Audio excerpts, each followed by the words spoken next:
Sore ini saya diminta untuk memberikan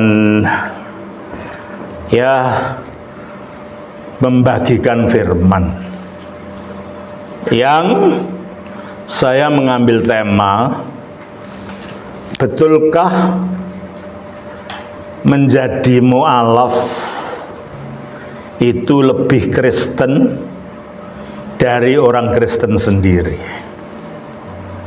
Saudara melihat di TikTok ada judul-judul seperti itu.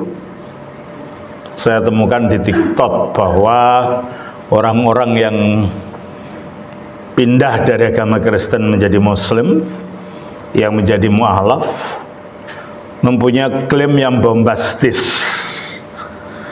Dengan saya menjadi mu'alaf, saya menjadi lebih Kristen daripada orang Kristen sendiri. Baik. Bagi orang yang tidak tahu, terpesona ya. Oh, orang ini hafal kitab suci, umpamanya begitu. Terpesona ya, oh orang ini membuat suatu penafsiran yang sedemikian rupa yang mungkin selama ini saya tidak pernah dengar, mungkin begitu.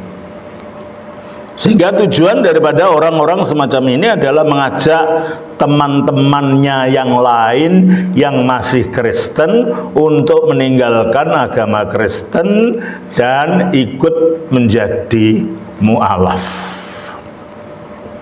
Dan memang banyak orang mu'alaf-mu'alaf seperti itu sekarang, ya toh? Dan mu'alaf-mu'alaf yang akhirnya setelah jadi mu'alaf, yang dibicarakan bukan kitab suci agamanya yang baru, yang dibicarakan kitab suci agamanya yang lama, ditafsirkan, diputer-puter, dipelintar-pelintir kiri kanan, untuk tujuannya membenarkan apa yang dia anggap itu kebenaran. Saudara, iman Kristen itu mempunyai dasar yang jelas, yang beda dasarnya dengan agama Islam. Dasarnya agama Islam adalah yang tercantum dalam dua kalimat syahadat, mengaku bahwa tiada Tuhan selain Allah dan mengaku bahwa Muhammad itu utusan Allah. Itu intinya ajaran Islam. Sementara ajaran Kristen intinya bukan itu. Intinya kita baca di dalam 1 Korintus 15 ayat 3 sampai 5.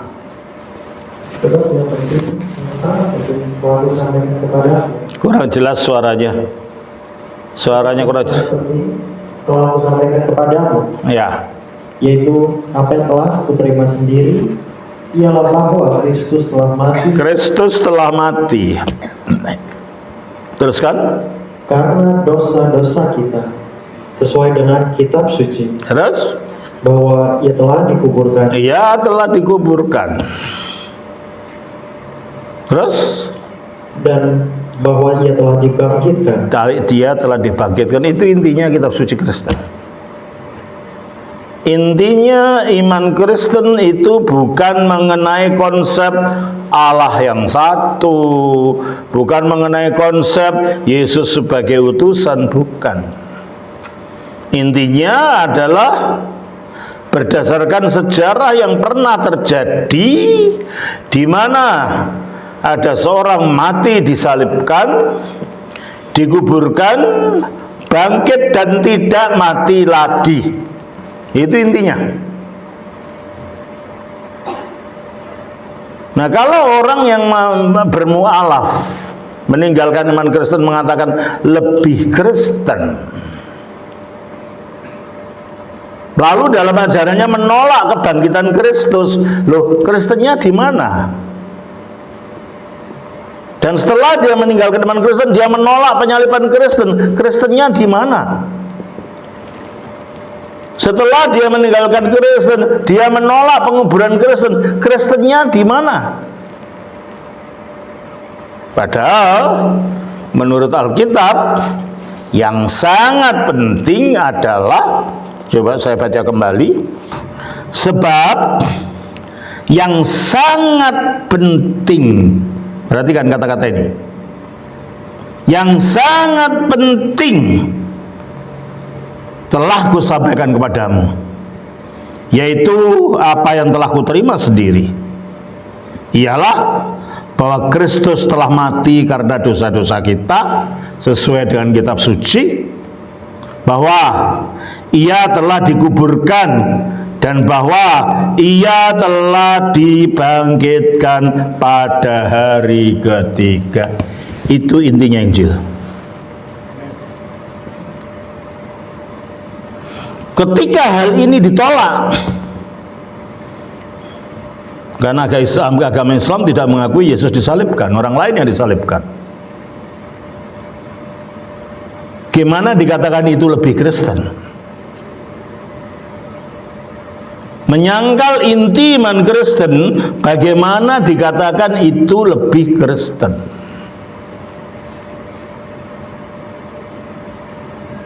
Dan akhirnya, karena intinya iman Kristen itu tidak diakui, disodorkan apa yang menurut agama Islam adalah menurut intinya, sesuai menjadi intinya.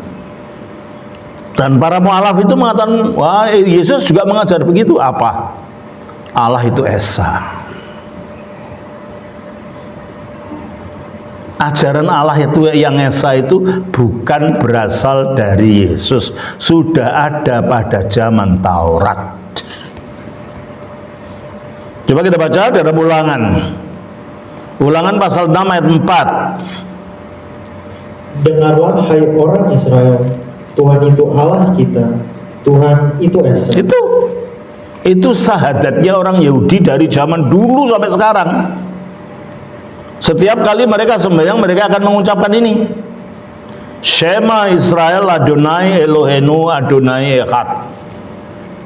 Dengarlah orang Israel, Tuhan Allah kita, Tuhan itu esa. Jadi ini bukan khas ajaran Yesus, enggak. Yesus menegaskan, dia mengatakan ini terutama kepada orang-orang Farisi, yaitu salah satu aliran dalam agama Yahudi di zaman itu, yang memang inti ajaran agamanya adalah tentang keesaan daripada Yahweh ini. Coba kita baca di dalam Markus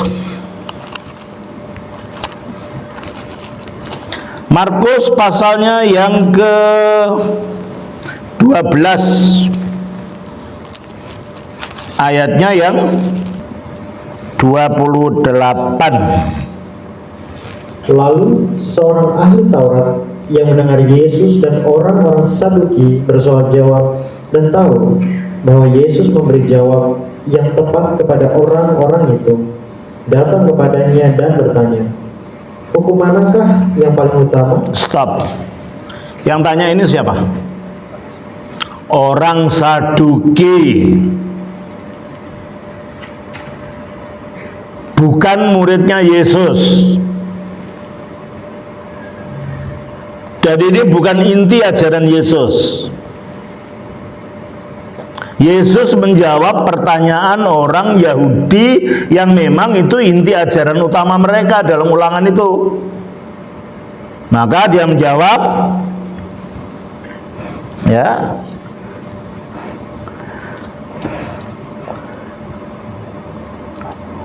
hukum manakah yang paling utama? Jawab Yesus, jawabnya kepada orang Farisi ini, hukum yang terutama ialah, dengarlah hai orang Israel, Tuhan Allah kita, Tuhan itu esa. Ini bukan ajaran Yesus kepada muridnya. Ini jawaban Yesus kepada pertanyaan orang Farisi.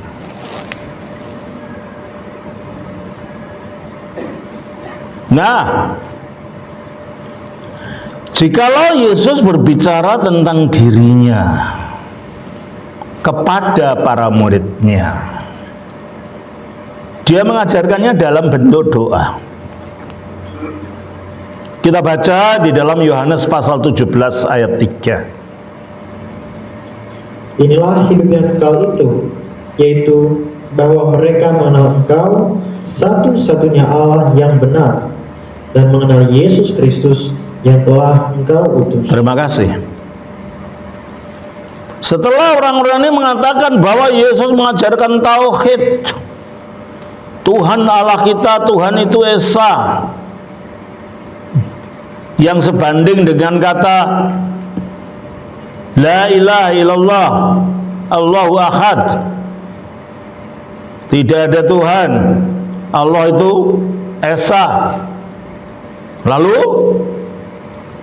dia mengatakan, inilah hidup yang kekal itu, yaitu mereka mengenal Engkau dan mengenal Yesus Kristus yang Kau utus. Nah, ini kan syahadat. Dalam syahadat kan dikatakan, tiada tu, aku mengaku bahwa tiada Tuhan selain Allah dan Muhammad itu utusan Allah. Nah ini, nah kalau begitu Yesuslah yang mengajarkan agama Islam. Jadi kalau kita percaya kepada Yesus, cinta kepada Yesus, kita harus cinta kepada perintahnya. Apa perintahnya? Percaya pada Allah yang satu, percaya pada syahadat bahwa Allah itu yang satu itu, dan Yesus itu hanya utusannya. Kalau kita tidak hati-hati, kita terpeleset dengan tafsiran semacam itu. Mari kita lihat di dalam Yohanes pasal 17. Yohanes pasal yang ke-17 ayat yang ketiga. Demikian bunyinya. Yohanes 17 ayatnya yang ketiga.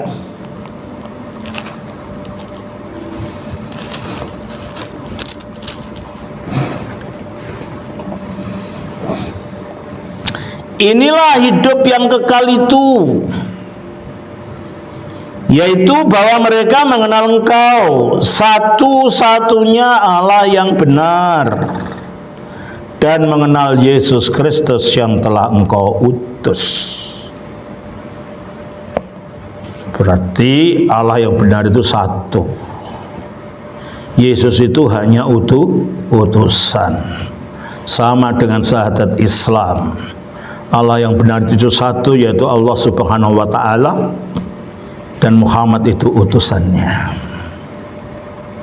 Berani ini Yesus sedang mengajar syahadat. Nah ini bahayanya. Kalau baca Alkitab, kacamatanya kitab suci agama lain. Nah ini bahaya sekali.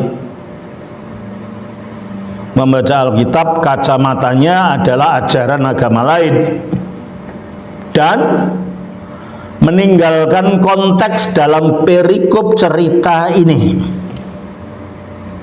Kita tidak bisa mengambil satu ayat lalu ditafsirkan seenaknya sendiri, tidak bisa. Kita harus membaca mulai dari perikopnya, mulai ayat 1 sampai dengan ayat 5. Mari kita baca. Demikianlah kata Yesus.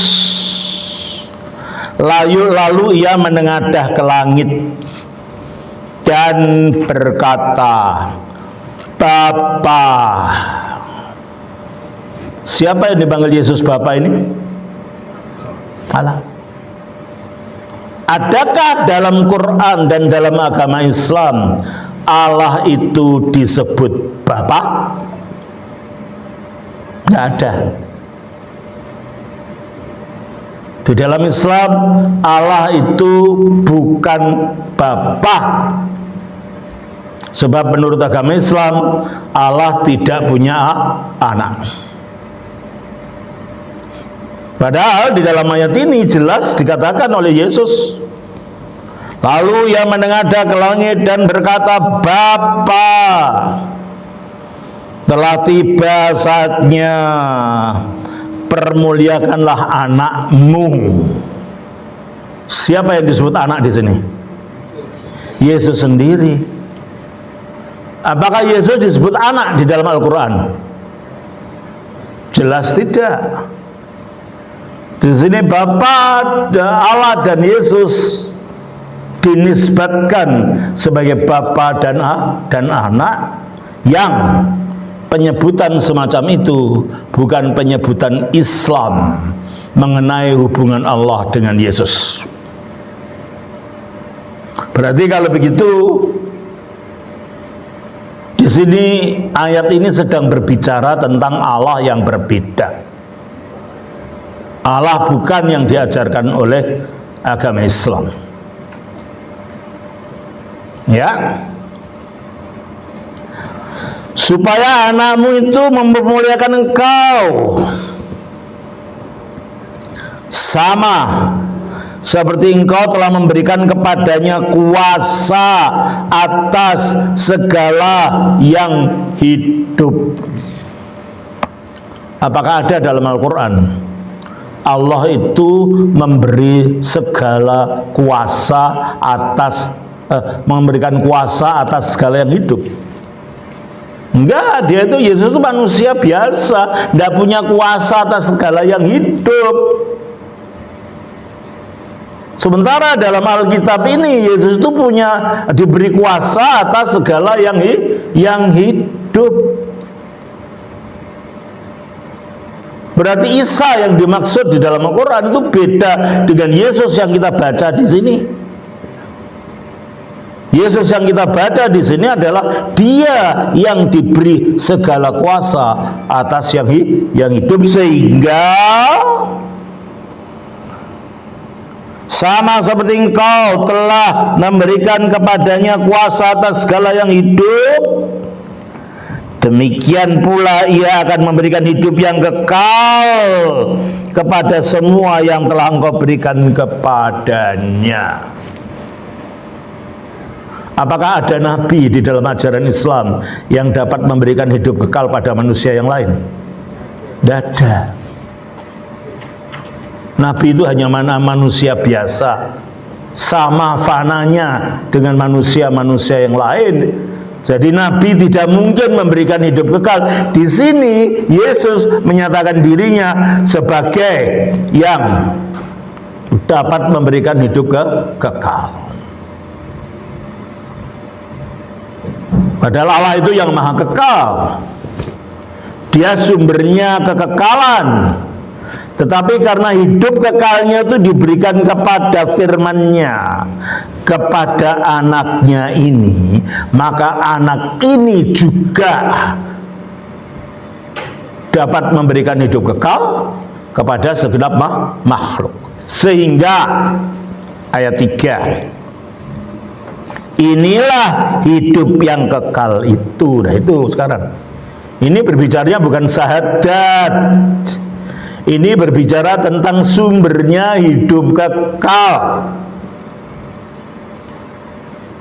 Inilah hidup yang kekal itu,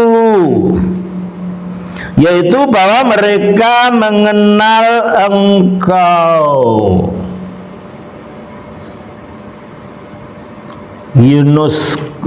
Yunoskusin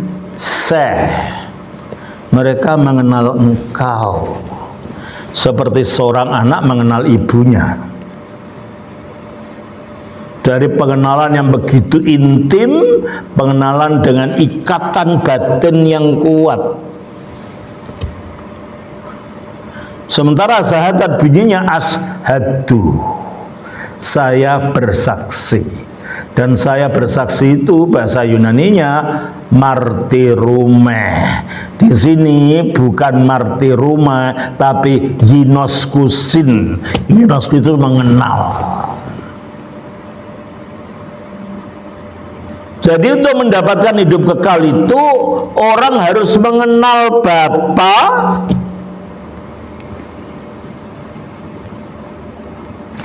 mengenal Engkau satu-satunya Allah yang benar, dan mengenal Yesus Kristus.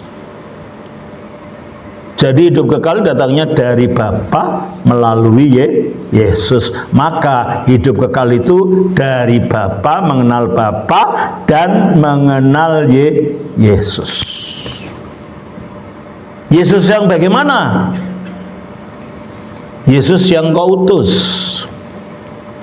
Nah, kata engkau utus di sini pun tidak berarti seperti kalau Nabi Muhammad menjadi utusan Allah. Dipilih, diutus, ditugaskan untuk menyebarkan agama, itu kan? Kalau Yesus tidak, ya memang diutus. Diutus dari mana?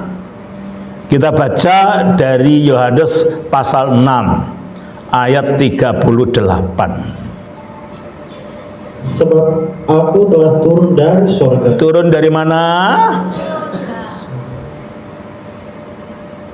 Kalau dia turun dari surga, tadinya ada di mana? Adakah Nabi berada di surga? Pernah adakah Nabi itu tinggalnya dalam surga, lalu turun dari surga, diutus turun ke bumi? Ada? Tidak ada. Jadi kalau dalam Alkitab kita baca aku diutus Bapa, Bapa mengutus aku, utusan Bapa, utusannya dalam arti ini. Dari surga turun ke bumi. Utusannya bukan dalam arti dikirim sebagai rasul, bukan itu. Dia diutus artinya ya memang tadinya ada di dalam dirinya Allah. Sebagai firman-Nya Allah yang satu di dalam Allah. Pada mulanya adalah firman. Firman itu bersama-sama dengan Allah. Di mananya Allah? Ya di dalam dirinya Allah. Ketika berada dalam dirinya Allah disuruh turun, lalu mengambil kemanusiaan dari wanita Maria. Itulah artinya dia diutus ke bumi. Jadi kalau begitu Yohanes 17 ayat 3 ini tidak berbicara tentang syahadat. Yohanes 3:17 ayat 3 ini berbicara tentang sumber hidup kekal, bicara tentang Yesus yang tadinya berada di dalam Allah. Coba kita baca di dalam Yohanes pasal yang ke-8 ayat yang ke-42. Kata Yesus kepada mereka, jikalau Allah adalah Bapamu, kamu akan mengasihi aku, sebab aku keluar dan datang dari Allah. Kalau dia keluar dari Allah, tadinya di mananya Allah dia? Ya? Di dalamnya Allah. Ada dua Allah atau satu Allah? Ya satu. Karena dia berada di dalam Allah sebagai firman-Nya Allah yang tanpa awal, tanpa akhir, secara kekal menyatu dengan Allah. Lalu diizinkan keluar dari diri Allah untuk mengambil tubuh manusia menjadi manusia. Maka itulah artinya dia diutus.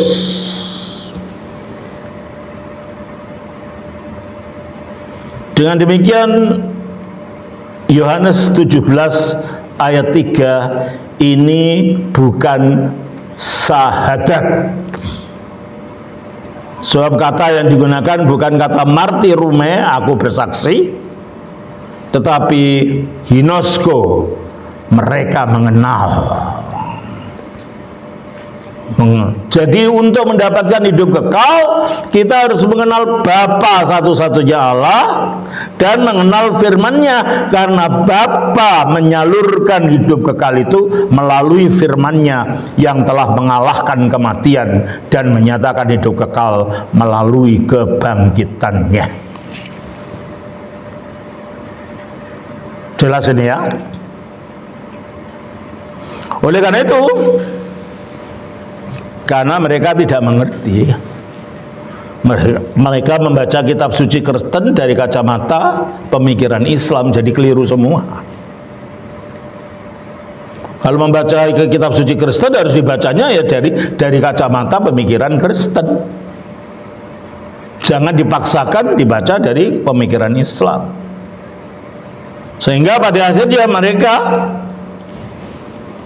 para polemikus ini, mengkritik 1 Yohanes pasal 5 ayat 7. 1 Yohanes pasal 5 ayat 7. Sebab ada 3 yang memberi kesaksian di dalam sorga, Bapa, Firman, dan Roh Kudus, dan ketiganya adalah satu. Ayat ini disebut sebagai Johannine koma,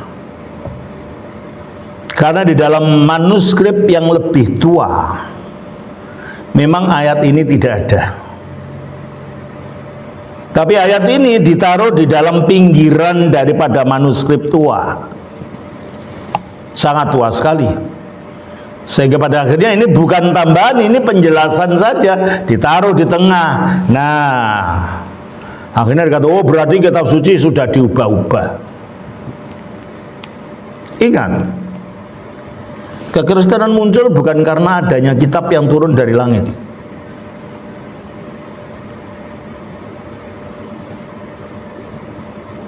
Nggak seperti Islam kan? Islam muncul karena adanya kitab yang diturunkan kepada Nabi Muhammad, namanya Al-Quran. Kekristenan tidak. Firman yang turun dari langit ke bumi adalah firman yang jadi manusia. Di dalam Islam, firman yang turun adalah kitab yang bernama Al-Quran. Di dalam iman Kristen, firman yang turun adalah anak Maria yang jadi manusia.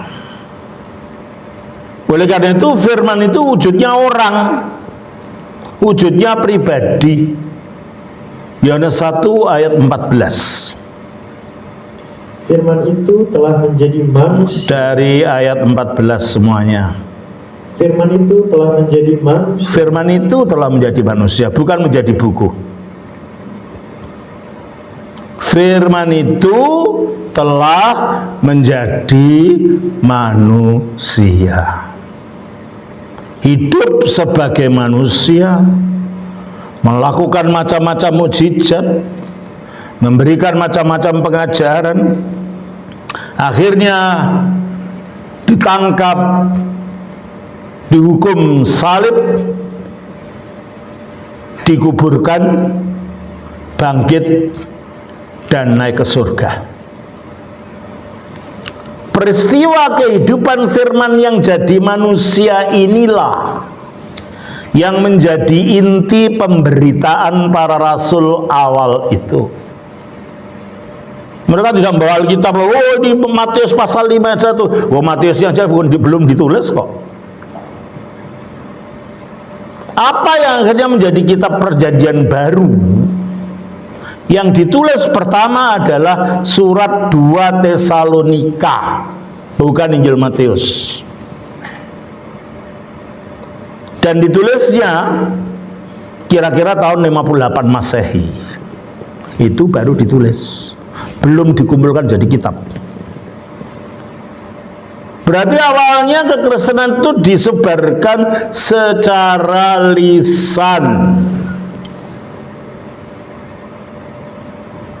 bukan ada buku yang sudah ada pasalnya, ada ayatnya. Enggak. Disebarkan secara lisan, dan ajaran lisan ini akhirnya sebagian untuk tujuan-tujuan praktis ada yang dituliskan dalam bentuk surat-surat, dalam bentuk Injil-Injil, dalam bentuk kisah-kisah kehidupan para rasul. Baru kemudian itu jadi buku yang tersebar ke sana kemari, belum dijadikan buku. Itu baru jadi buku ketika pada tahun 150-an ada seorang pengajar ajaran sesat Gnostikisme yang percaya Allah itu ada dua, Allah yang pertama itu Allah yang buruk, jahat, yaitu Allah yang mengilhami perjanjian lama. Dan itu Allahnya orang Yahudi. Allah yang kedua adalah Allah yang baik, yang berwujud roh, dan itulah Bapaknya Tuhan Yesus Kristus. Nah, Allah yang buruk inilah yang memberikan tubuh jasmani, sehingga kita yang tadinya berwujud roh itu terjebak oleh tubuh jasmani yang menimbulkan kejahatan. Oleh karena itu Yesus tidak mungkin betul-betul datang sebagai manusia, sebab dia datang ingin melepaskan kita dari tubuh manusia ini dengan pura-pura jadi manusia, dengan kelihatannya saja jadi manusia. Atas dasar inilah akhirnya Marcion mengatakan, kalau gitu orang Kristen tidak boleh membaca kitab suci Yahudi, dan apa saja yang mengandung keyahudian ditolak oleh Marcion. Sehingga pengikutnya tidak membaca perjanjian lama, tidak pula membaca Injil-Injil yang ada unsur Yahudinya. Inilah Injil Yesus Kristus, anak Daud, anak Abraham. Nah, itu Yahudi buang. Injil Yahudi Matius dibuang. Markus kan ponaknya Barnabas, anaknya Maria, kan orang Yahudi. Oh, berarti tulis orang Yahudi, buang. Injil Yohanes, Yohanes kan orang Yahudi, dan dalam tulisannya mengatakan firman jadi daging, firman jadi manusia. Wah, itu kan buruk, dibuang. Akhirnya Marcion membuang Injil Matius, Markus, dan Yohanes. Dan ini menunjukkan bahwa ketiga Injil ini sudah ada paling tidak sejak tahun 150.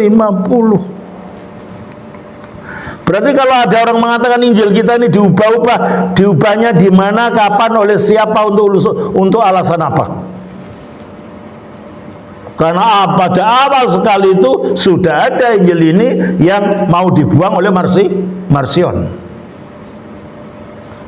Sehingga akhirnya Marcion hanya menerima Injil Lukas, karena Lukas itu bukan orang Yahudi, dia orang Yunani. Tetapi meskipun Injil Lukas ini diterima oleh Marcion, tapi bagian depan Injil Lukas dibuang. Kelahiran Yesus, tidak mungkin dia lahir punya tubuh.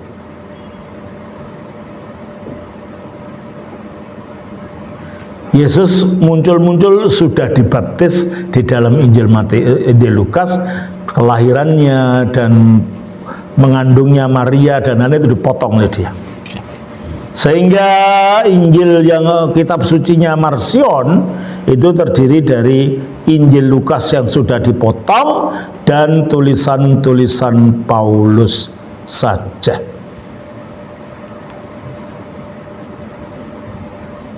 Gereja bereaksi, kalau kita biarkan orang seenaknya begitu bisa bahaya. Kita perlu punya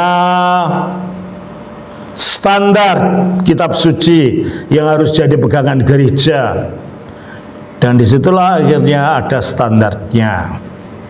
Standarnya kitab-kitab tadi harus dibuktikan dari bukti internal bahwa ditulis oleh para rasul sendiri atau muridnya para rasul.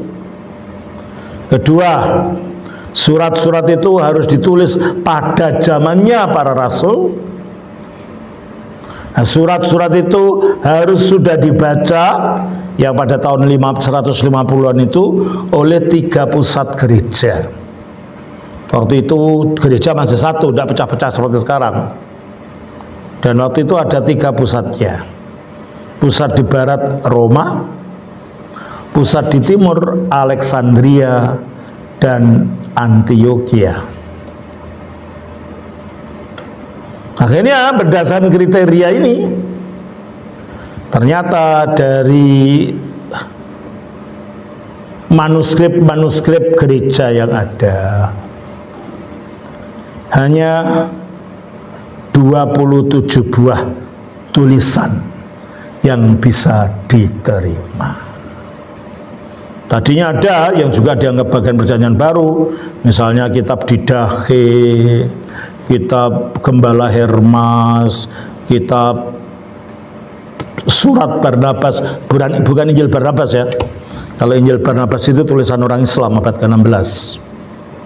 Surat Ignatius, surat-surat ini akhirnya tidak bisa diterima bukan karena isinya salah.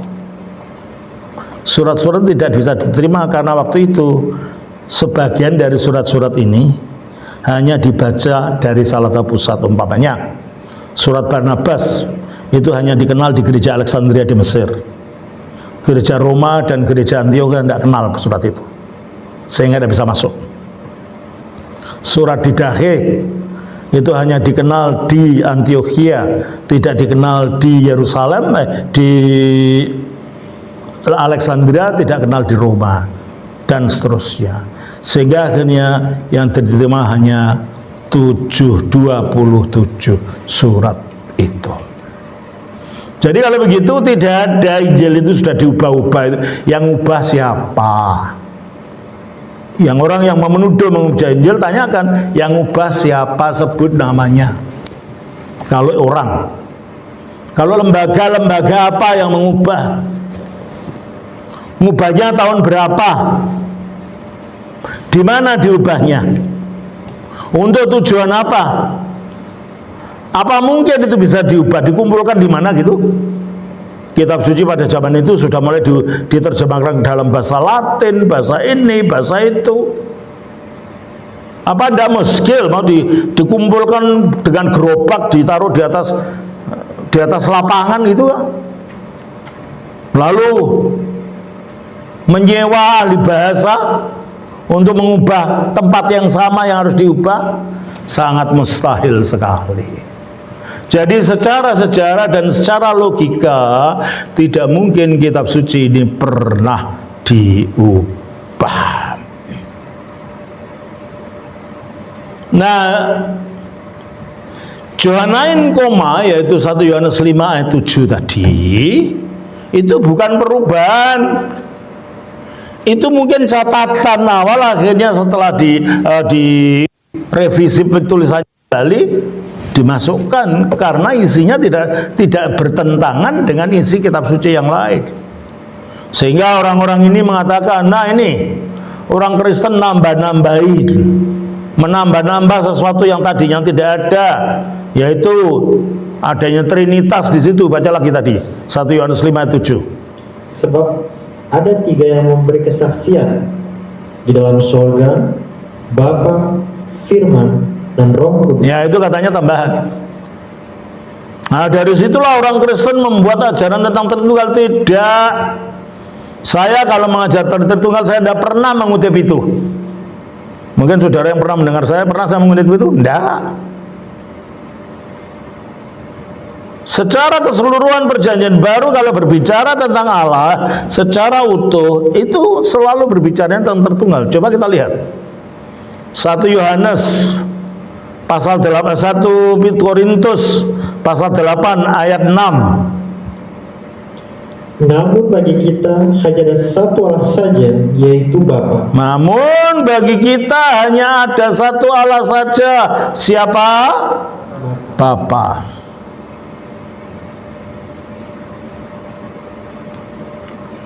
Yohanes pasal yang ke-8 ayat 42.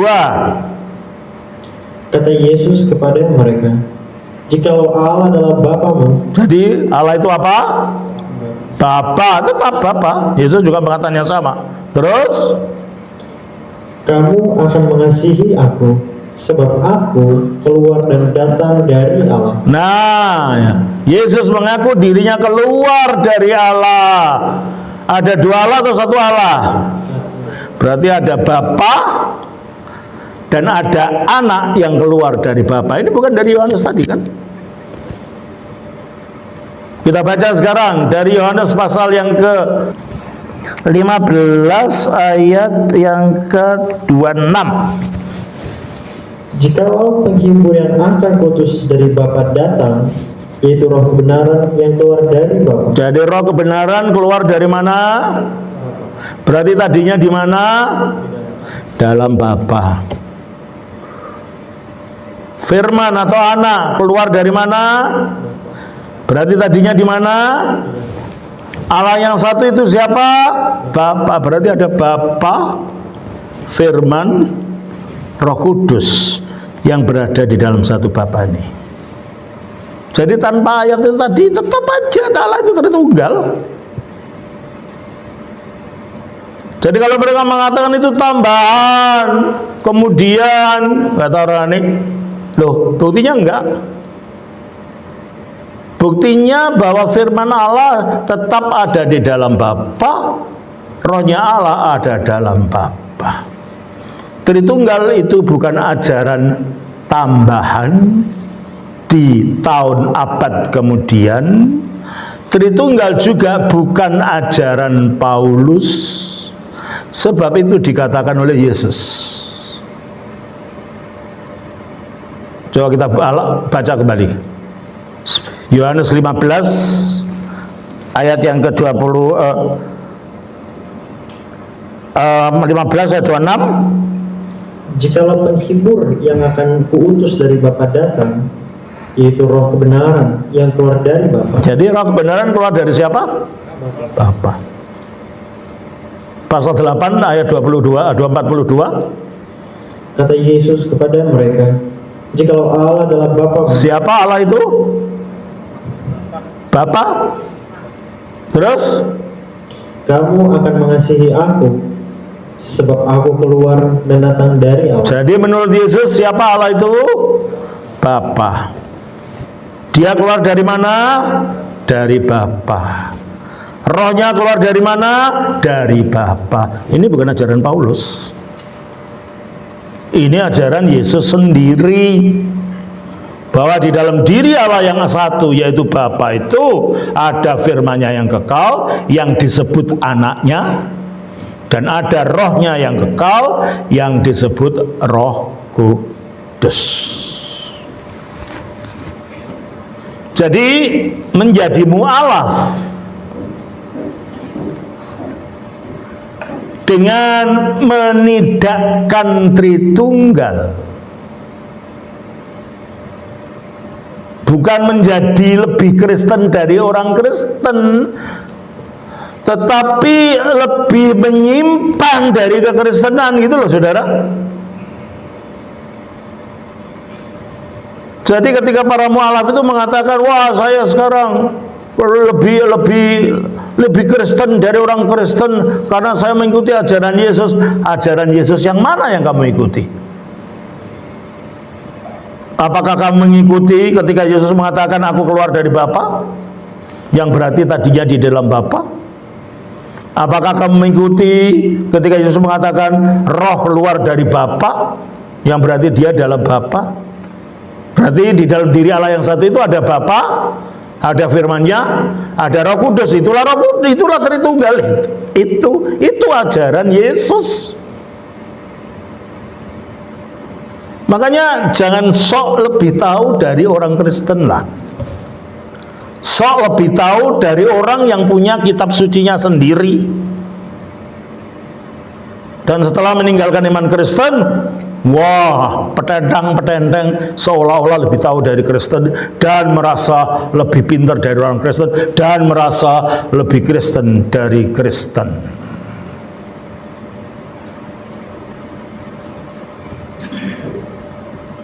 Jadi kalau mereka mengatakan Yesus itu utusan, betul, di Alkitab ada tulisan Yesus itu diutus oleh Allah, betul.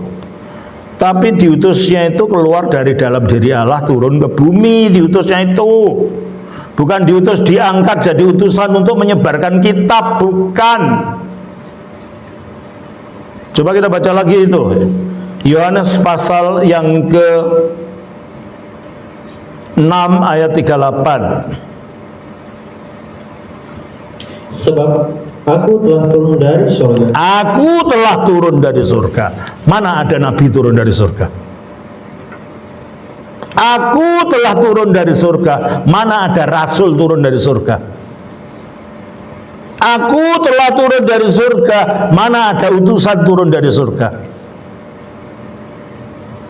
Bukan saja dia turun dari surga, aku keluar dari Bapa. Jadi tadinya ada di dalam Bapa, keluar, lalu turun, lalu masuk ke dalam perutnya Bunda Maria, mengambil benih kemanusiaan, lahir wujud manusia. Jadi kalau kita potong pada diutus saja dan kita tidak melihat hal-hal yang lain, kita akan lebih mudah diselewengkan dengan mereka mengatakan orang yang mu'alaf itu lebih Kristen daripada orang Kristen. Jawaban kita, Anda keliru. Sebab Alkitab tidak berkata begitu.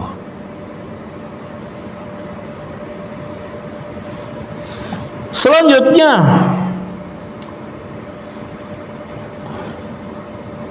saya menjadi mu'alaf ini melebihi Kristen dari orang Kristen. Karena apa? Karena Yesus disunat, orang Kristen tidak disunat.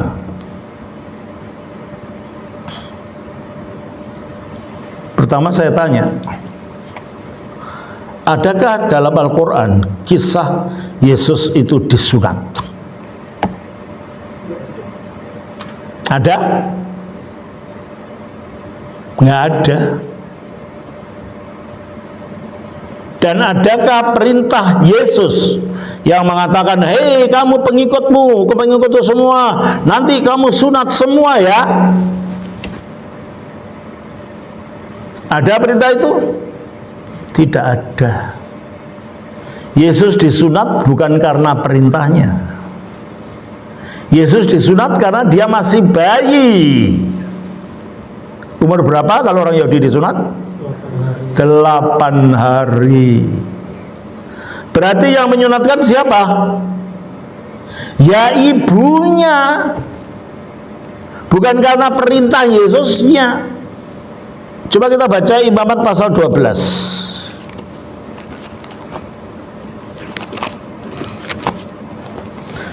Imamat 12 ayat yang kedua. Katakanlah kepada orang Israel, apabila seorang perempuan bersalin dan melahirkan anak laki-laki, maka najislah ia selama 7 hari. Sama seperti pada hari-hari ia bercemar kain, ia najis. Dan Terus?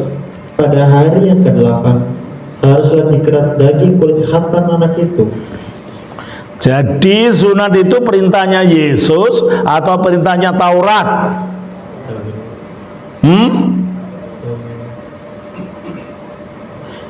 Sunat itu perintahnya Yesus atau perintahnya kitab Taurat? Kitab Taurat. Imamat itu bagian dari kitab Taurat.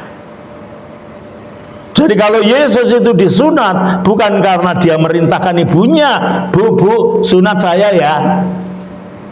Anak umur 8 tahun gimana, 8 hari bagaimana bisa minta disunat?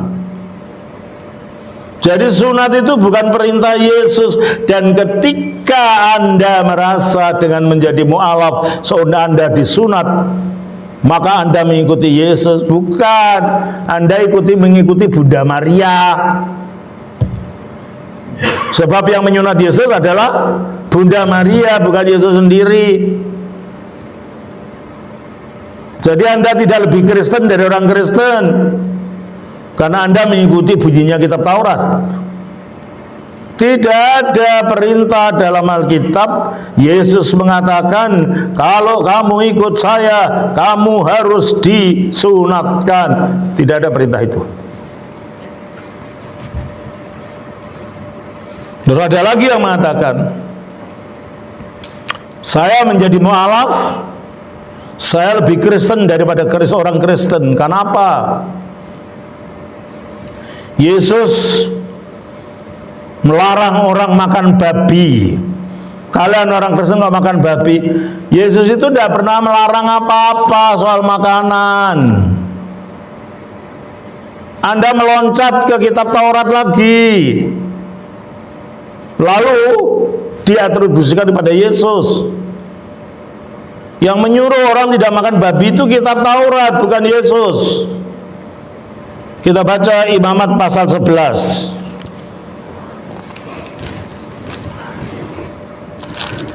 Imamat pasal 11 ayatnya yang ke-7.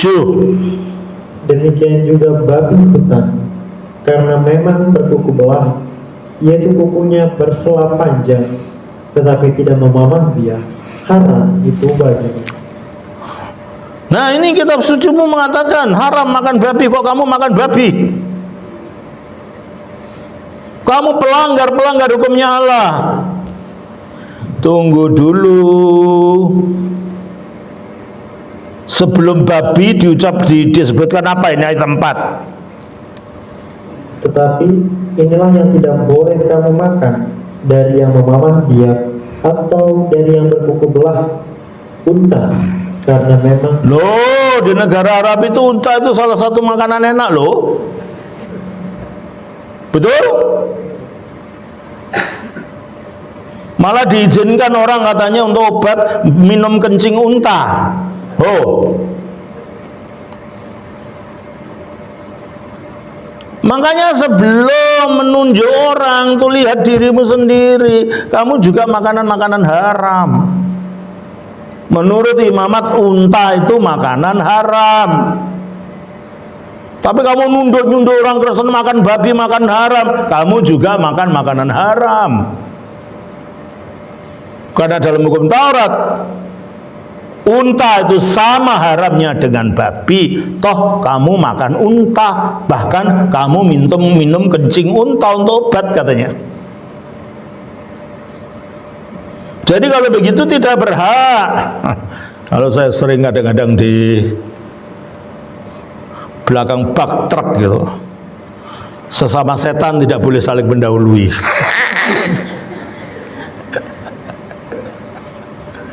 Sama-sama makan daging haram. Kok kamu menunjuk-nunjuk orang Kristen, kamu sendiri juga makan daging haram. Dan unta itu menjadi salah satu makanan yang lezat pada pesta-pesta di dalam budaya Arab.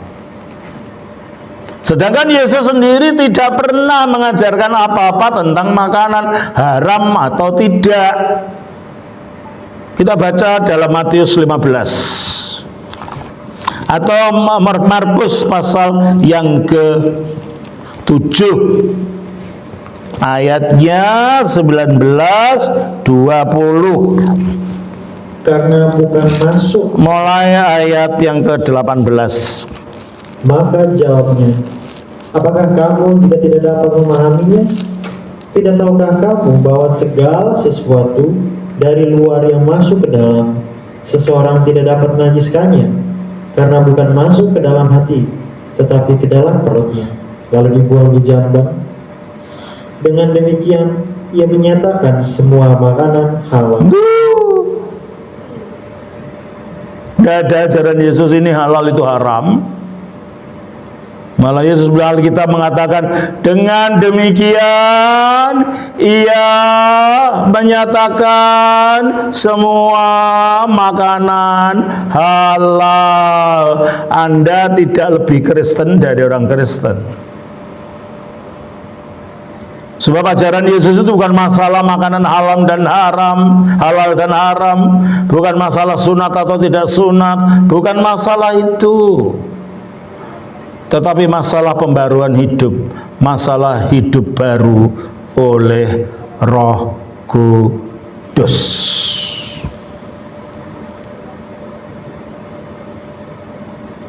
Oleh karena itu, upacara utama yang diperintahkan Yesus kepada orang yang mengikuti adalah baptis. Coba kita baca di dalam Matius pasal 28 ayatnya yang ke-19. Karena itu pergilah, jadikanlah semua bangsa muridku, dan baptislah mereka dalam nama Bapa dan Anak dan Roh Kudus. Ya. Poreftendes karena itu pergilah, ke matitef sate pandatefni, dan jadi muridkanlah semua bangsa, ke baptisondes isto onomatu patros, di dalam nama Sang Bapa, ketu iu dan Sang Putra, ketu agiu pneumatos, dan di dalam nama Sang Roh Kudus. Lalu ada seorang mualaf berusaha mengelabui orang Kristen lagi. Oh iya, kalau kami juga dibaptis mengikuti Yesus 5 kali sehari malahan. Katanya wudhu itu baptis. Orang Islam kalau kamu mau sholat kan wudhu 5 kali sehari kan, 5 kali sehari dia sholat, dia wudhu. Katanya itu baptis. Baptis dengan wudhu itu tidak ada kaitannya dan maknanya jauh berbeda. Sebab di dalam wudhu orang mengucap doa, aku niat untuk berwudhu untuk menghilangkan hadas kecil, fardu karena Allah Ta'ala. Hadas itu kenajisan kecil, kekotoran. Berarti ini adalah upacara secara fisik. Baptis bukan itu. Kita baca di dalam 1 Petrus pasal 3 ayatnya yang ke-20 21, yaitu kepada roh-roh mereka yang dahulu pada waktu Nuh tidak taat kepada Allah, ketika Allah tetap menanti dengan sabar waktu Nuh sedang mempersiapkan bahteranya, di mana hanya sedikit, yaitu 8 orang yang diselamatkan oleh air bah. Berapa orang yang diselamatkan oleh air bah? Berapa? 8 orang. Diselamatkan air bah artinya dia keluar dari banjir, masuk ke dalam perahu itu, lalu didaratkan oleh air bah. Dia diselamatkan air bah. Terus juga kamu sekarang, juga kamu orang Kristen sekarang ini diselamatkan oleh kiasan. Stop. Kamu juga diselamatkan oleh kiasannya. Nya ini menunjuk apa? Menunjuk air bah tadi. Kita juga diselamatkan oleh kiasan air bah. Apa itu? Yaitu baptisan. Yaitu baptisan. Jadi menurut ayat ini baptisan menyelamatkan atau tidak? Iya. Melepaskan kita dari kuasa dosa. Terus? Maksudnya? Bukan untuk membersihkan kenajisan jasmani. Nah, berarti baptisan itu maksudnya bukan untuk membersihkan kenajisan jasmani seperti wudhu tadi. Berarti kalau orang mengatakan wudhu itu sama dengan baptisan, keliru banget. Karena menurut ayat ini baptisan maksudnya bukan untuk menghilangkan, membersihkan apa? Bukan untuk membersihkan kenajisan jasmani, melainkan untuk memohonkan hati nurani yang baik. Mengapa? Karena melalui baptisan ini Roh Kudus bekerja menyatukan kita dengan kematian, penguburan dan kebangkitan Kristus, sehingga hati nurani kita dibersihkan oleh darah Kristus. Wudhu tidak ada kaitannya dengan itu. Maka dikatakan dalam ayat ini bukannya untuk membersihkan kenajisan jasmani, melainkan untuk memohonkan hati nurani yang baik kepada Allah oleh kebangkitan Yesus Kristus. Karena baptisan itu menyatukan kita dengan kematian Kristus oleh penyalibannya, dengan penguburan Kristus di dalam kuburan, dan dengan kebangkitan Kristus, sehingga kita menerima hidup baru, hidup kebangkitan itu. Wudu itu apa kaitannya dengan kebangkitan Kristus? Wudu itu apa kaitannya dengan kematian Kristus? Wudu itu apa kaitannya dengan kematian Kristus?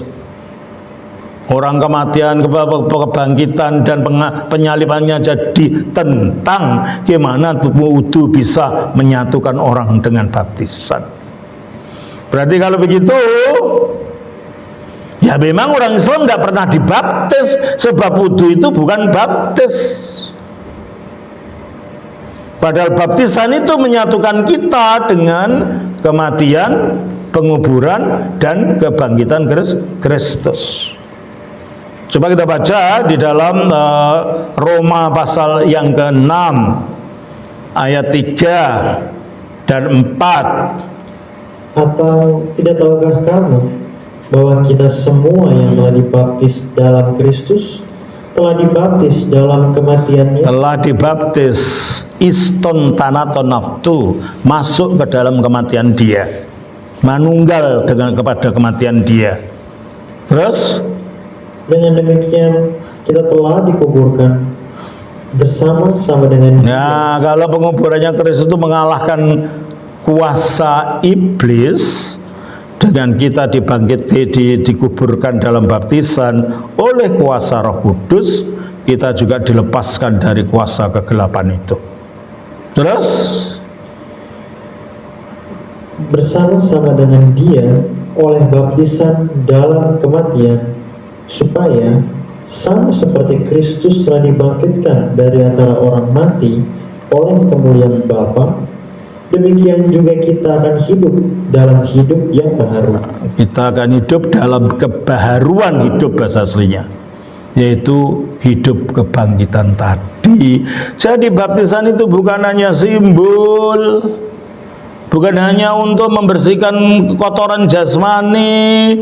Baptisan itu misteri yang menyatukan kepada karya Kristus, karya kematiannya yang mengalahkan dosa, karya penguburannya yang mengalahkan iblis, dan karya kebangkitan yang mengaruniakan hidup yang kekal. Baptisan tidak memberikan itu semua. Baptisan, wudu tidak memberikan itu semua. Berarti kalau gitu, wudunya agama Islam itu tidak ada kaitannya apa-apa dengan baptisan.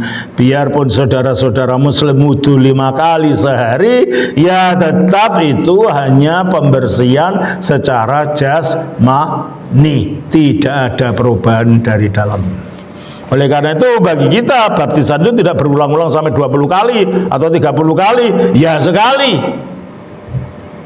Sebab tujuan baptisan adalah penyatuan kita dengan kematian dan kebangkitan Kristus.